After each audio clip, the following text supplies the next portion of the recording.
Anybody have an idea of how that might work? So what we're looking at is basically a bunch of openings, and it's kind of like a tessellation, right? So if we think about tessellation, in a way, when we do add divisions, we're kind of tessellating an object, right? So if we have this cube, I'm going to move it off to the side. When we add divisions, mesh add divisions, this is kind of like a tessellation, but in a cube form, right? But we don't have to just do cubes. If you go to your mesh options, so if I select this object and I go to my mesh options, you have triangulate as well. So I could triangulate this mesh, and now I have triangles, right? Which is very similar to what we see in this image, right? It's a triangular mesh. So you could also do, instead of triangles, like for example, if I take this one and I duplicate it, I could do mesh, edit mesh. If I select all my vertices, I could do chamfer vertices. Do you guys know what a chamfer is? It's gonna like, for every point, it's gonna make a new face, right? So now I have something like this. So really quickly, you can get a lot of really kind of different patterns. So I can, again, select this one, right? And I can do triangulate. And now I got a completely new mesh, right?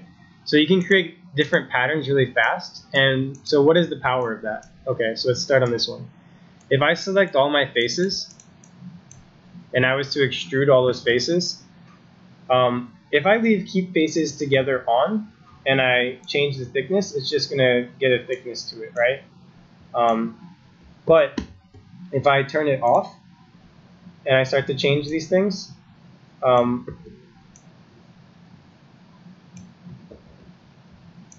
probably not the best example. We can start to offset them. So you have to do it really minimal. So I'm gonna do like 0.1.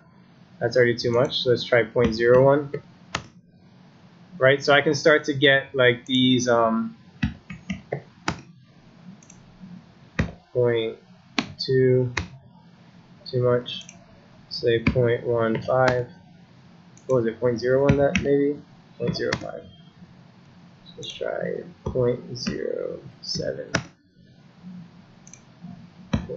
0.03. Right? So I can get this offsetted face, and you notice that it has the extrusion offset. So I can delete those, right? And now I can get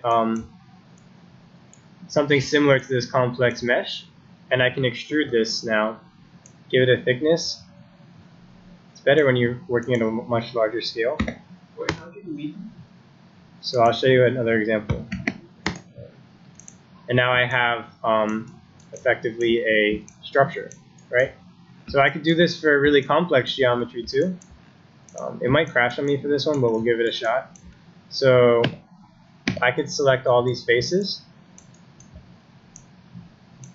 I could extrude them, keep faces together off, and then I can give it an offset of like 0.1, right? Maybe that's too much. Let's do 0.03. And then by default, it's going to have all those extrusions selected. You can give them a thickness if you want, right? So you can get some really funky, weird stuff. In this case, I'm just going to leave it and delete it. And now I have this structural frame, right? Which I can then extrude, give it a thickness. So this is where it gets really kind of crazy. When you have crazy forms, you might get stuff like this. When you get that, it's usually because your geometry is not clean. And this is why it's really important not to work in smooth mode, and to make sure you're always working in a very controlled low poly mode. But if you work clean, you can get really complex frames like this. They have another. There's another thing. I know it's called cage. Mm-hmm. Grid cage.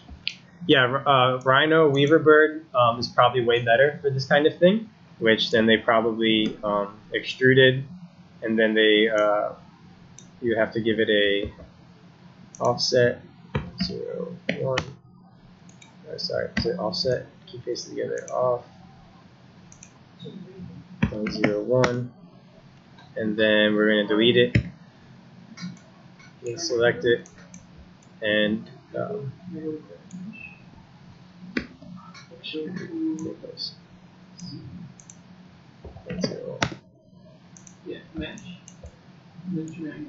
and you can still smooth this too, right?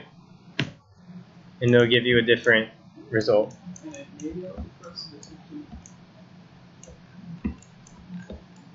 Right? How do you duplicate a